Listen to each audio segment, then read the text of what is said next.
ഓ അല്ല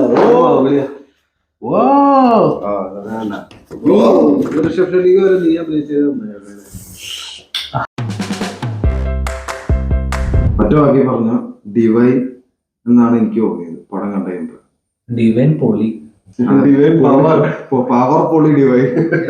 ഭയങ്കര നല്ല അടിപൊളി പടം, നല്ല ക്വാളിറ്റി ഉള്ള ഒരു മൂവി. നമ്മൾ പൈസ കൊടുത്ത് നമുക്ക് വെർത്തായിട്ടുണ്ട്. വെർത്ത് പടം, പൈസ കൊടുത്തതിനും കൂടുതൽ വെർത്തുണ്ട്. കാരണം നമുക്ക് ഭക്തിക്ക് ഭക്തിയുണ്ട്, ആക്ഷൻ ഉണ്ട്, എല്ലാം ഉണ്ട്. ഒരു ഫുള്ളി കംപ്ലീറ്റഡ് മൂവി. ഫസ്റ്റ് ഹാഫിൽ തന്നെ പൈസക്ക് വെർത്തായി, മറ്റേത് എക്സ്ട്രാ പൈസക്ക് വെർത്തായി. പടത്തിനെ കുറിച്ച് പറയുകയാണെങ്കിൽ ഋഷഭ് ഷെട്ടിനെ സത്യം പറഞ്ഞു കഴിഞ്ഞാൽ പുള്ളിനെ എങ്ങനെ അതിനെ അഭിനന്ദിക്കേണ്ടതെന്ന് അറിയാൻ പാടില്ല. ഇത് ആ പടത്തില് പുള്ളി അഭിനയിക്കുക, അതിന്റെ സ്ക്രീൻ പ്ലേ ചെയ്യുക, ഇത് എല്ലാം കൂടി സമ്മതിക്കണം. സിനിമാറ്റോഗ്രാഫി പറയുകയാണെങ്കിൽ നമ്മുടെ പുള്ളി ലെവലാക്കി, VFX വർക്കൊക്കെ ഉണ്ടല്ലോ, ഒരു വേറെ ലെവലിലേക്കേ പോയേക്കണേ. അത് ചാർലി ചെയ്ത ആളാണ്. ചാർലി 777 കഴിഞ്ഞിട്ട് അതും ഇതും നോക്കിയാൽ ഭയങ്കര വ്യത്യാസമാണ്. ഈ ഒരു ജോണറിലും പുള്ളിക്ക് ഏത് ലെവൽ ചെയ്യാൻ പറ്റുമെന്ന് കാണിച്ചിട്ടുണ്ട്. കാന്താരയും പുള്ളി തന്നെയായിരുന്നു, ബട്ട് ഇത് കാന്താരയായിട്ട് കമ്പയർ ചെയ്താൽ ഭയങ്കര വ്യത്യാസമുണ്ട്. കാന്താര ഒരു 480p എടുക്കുകയാണെങ്കിൽ ഇത് 4K HD ആണ് സാധനം.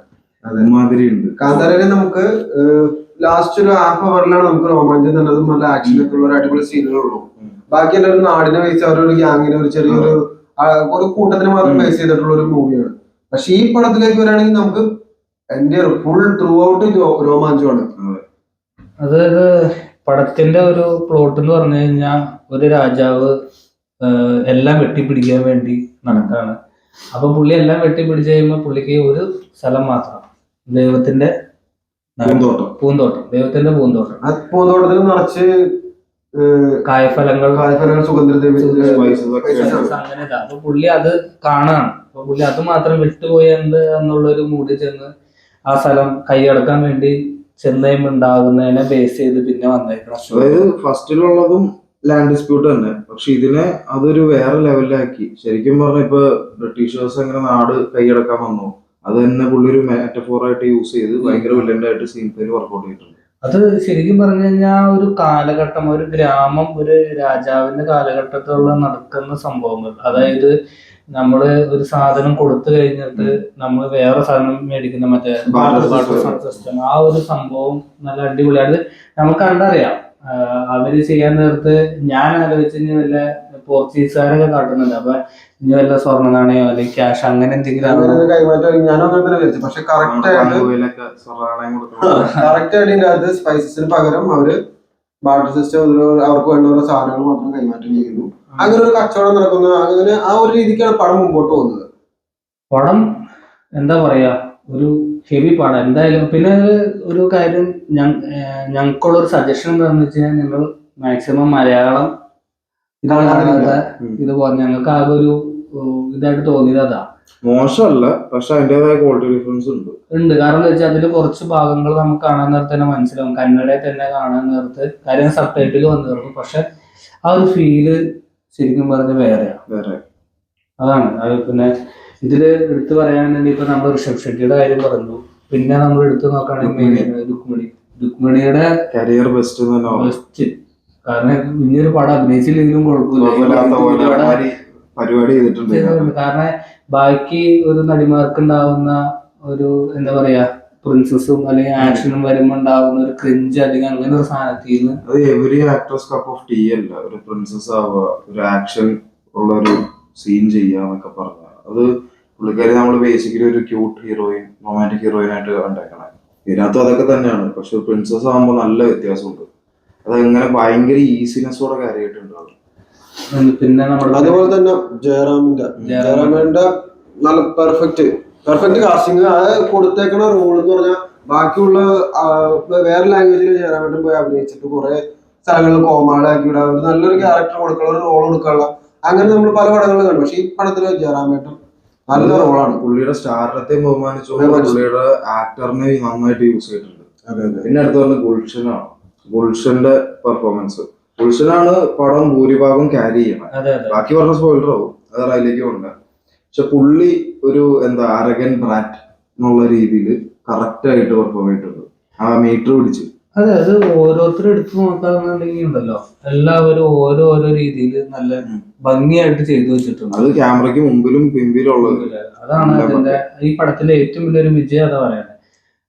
എന്റെ ഒരു ഇതില് എനിക്ക് കാന്താര ഫസ്റ്റിനേക്കാളും എനിക്ക് ഇഷ്ടപ്പെട്ടത് കാന്താര ചാപ്റ്റർ 1 ആണ്.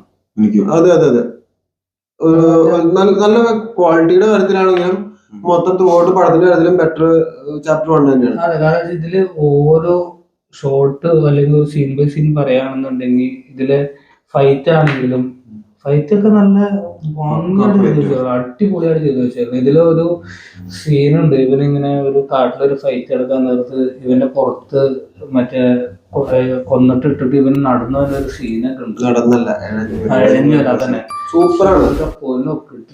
അതുപോലെ തന്നെ പടത്തിന്റെ VFXന്റെ ഭാഗത്തേക്ക് നോക്കുകയാണെങ്കിൽ അതിനകത്ത് കുറെ ജീവികളെ കാണിച്ചിട്ടുണ്ട്. കടുവ, ബൈസൺ, വരാഹം, ഇതൊക്കെ പക്ക റിയലിസ്റ്റിക് ആയിട്ട്. അതായത് കടുവനൊക്കെ നമുക്ക് കടുവൊക്കെ വന്ന സീനിൽ നമുക്ക് രോമാഞ്ചമാണ്, ഫുൾ രോമാഞ്ചമാണ്. അത് വളരെ വൃത്തിയായിട്ട് ഇപ്പൊ RR ഇതായിട്ട് ശരിക്കും കമ്പയർ നോക്കിയാൽ RRRന്റെ ബഡ്ജറ്റും ഇതും വെച്ച് നോക്കിയാൽ ഇത് ഭയങ്കര വലിയ ഭയങ്കര ശരിക്കും പറഞ്ഞാൽ അവർക്ക് പ്രൊഡ്യൂസർ കൊടുത്ത 125 കോടി വെർത്തായിട്ട് യൂസ് ചെയ്യുന്നുണ്ടെന്ന് പറയാം. അവർക്ക് കൊടുത്ത 125 അവര് വെറുതാക്കണ്ടേ, നമുക്ക് നമ്മൾ കൊടുത്ത 150 നമുക്ക് വെർത്തായിട്ട് 150 നമുക്ക് 250 വെർത്ത് കിട്ടിയില്ല. അത്ര ഭംഗിയായിട്ട് അത് അവര് അതിനെ ഇങ്ങനെ കൈകാര്യം ചെയ്തെന്നുള്ള കാര്യമാണ് ശരിക്കും ആ സംഭവം നോക്കേണ്ടത്. സ്റ്റോറിയുടെ ഭാഗം എന്ന് പറയുകയാണെങ്കിൽ കാന്താര ചാപ്റ്റർ 1ഉം കാന്താരയും തമ്മിൽ ഒരുപാട് കണക്ഷൻസ് ഒന്നുമില്ല. എനിക്ക് തോന്നിയില്ല. അതിനകത്ത് ആകെ ഒരു മെയിൻ ക്യാരക്ടർ ആ കാന്താര ഫസ്റ്റ് ചാപ്റ്ററിലുള്ള ആ ഒരു ദേഹത്ത് കയറുന്ന ആ ഒരു ഡിവൈൻ പവർ, ആ ഒരു പവറിന് മാത്രം ഇതിനകത്ത് രണ്ടിലും കോമൺ ആയിട്ടുള്ളൂ. അതിന് വേറെ ഞാൻ മനസ്സിലാക്കിയെടുത്തോളം അത് ശരിക്കും പറഞ്ഞു കഴിഞ്ഞാൽ അടുത്ത പാർട്ടിന് വേണ്ടി ഇവര് ചെയ്ത് വെച്ച. കാരണം എന്താ വെച്ചാൽ ഇത് ഒറ്റ പാർട്ടായിട്ട് നമുക്ക് വേണമെങ്കിൽ എടുക്കാം, പക്ഷെ അപ്പൊ ലെങ്ത് കൂടും, അല്ലെങ്കിൽ അത് ഷോർട്ടായി എന്നുള്ളൊരു നമുക്ക് ചിന്ത. കാണിക്കേണ്ട എല്ലാ ഭാഗങ്ങളും കാണിക്കാൻ പറ്റുന്ന ഈ കാന്താര 1 മേ ബി ചെറിയൊരു പ്രശ്നമായിട്ട് പറയാൻ പറ്റിയ കാര്യമാണ്. ഒരു ചെറിയ കഥ ശരിക്കും പറഞ്ഞു അതിനടുത്ത് വലിച്ച് സ്ട്രെച്ച് ചെയ്ത് നീട്ടിയേക്കാണ് ആ ഒരു ഫൈനൽ എൻഡിങ്ങിന് വേണ്ടി. ഇതങ്ങനെയല്ല, നമുക്ക് ആദ്യം മുതലേ ഷുവർ ഷോർട്ടായിട്ട് ഒരു കഥയുണ്ട്, ഒരു സ്റ്റോറി ഉണ്ട്, അത് ബിൽഡപ്പ് ചെയ്തു പോകുന്ന ഒരു രീതിയുണ്ട്. അത് എവിടേക്ക് എത്തും എന്നുള്ളത് സ്ക്രീൻ പ്ലേ എഴുതിയ റസൂൽ ഷെട്ടിക്ക് നല്ല ഐഡിയ ഉണ്ട്. കണ്ട അതായത് ഷെട്ടി ഗ്യാങ്ങിനെ പറ്റി, അതായത് കന്നഡ ഇൻഡസ്ട്രി ഒന്ന് താഴേക്ക് പോയി കഴിഞ്ഞാൽ അതിനെ പൊക്കിക്കൊണ്ടുവരേണ്ട ഷെട്ടി ഗ്യാങ്സിൽ ആരെങ്കിലും ഒരാൾ അവിടെ അവതരിക്കുന്നത് കറക്റ്റ് കാര്യമാണ്.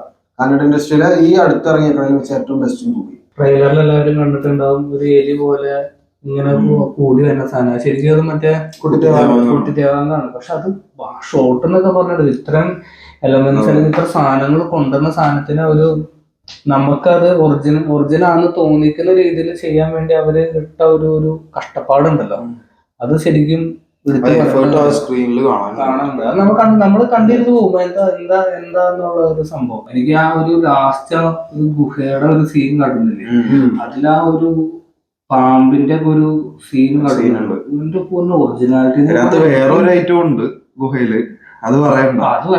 ഓ എന്നെ പറയാ, ഈ ഒരു സീൻ ഉണ്ടല്ലോ ശരിക്കും പറഞ്ഞ ഒരു ദൈവം അല്ലെങ്കിൽ ആ ഒരു രൂപം വന്നിരിക്കണ ഒരു ഫീലാ ശരിക്കും. കാന്താര ഫസ്റ്റില് ഫുള്ള് വരാഹത്തിനെ ബേസ് ചെയ്തിട്ടായിരുന്നു പടം ഫുള്ള് ത്രൂ ഔട്ട് കാണിക്കും. പക്ഷെ ഇതില് വരാഹത്തിനെ ഫസ്റ്റ് ഒരു കുറച്ച് സീനുകളിലെ മാത്രം കാണിക്കുള്ളൂ. പക്ഷെ ബാക്കി ത്രൂ ഔട്ട് കാണിക്കുന്ന കടുവയാണ്. കടുവേനെ VFX ചെയ്ത് സൂപ്പറായിട്ട് ചെയ്തിട്ടുണ്ട് കടുവയുടെ കാര്യം. ശരിക്കും ആ കടുവയുടെ ഒരു സീൻ മനസ്സിലാക്കേണ്ട കാര്യം വെച്ചാൽ കടുവയുടെ ഒരു ഷോട്ട് കാട്ടുന്നുണ്ട്. ആ ഒരു സംഭവം ഉണ്ടല്ലോ, എങ്ങനെയാണ് ആ സംഭവം എന്ന് പറഞ്ഞെടുത്ത് ഞാൻ പറഞ്ഞ സ്പോയിലറായി പോവാൻ കുഴപ്പം. അത് എന്താന്ന് വെച്ചാ ഇത് സിമ്പിളാ, ചിലപ്പോ കാണുന്ന എല്ലാവർക്കും അത് മനസ്സിലാവണമെന്നില്ല.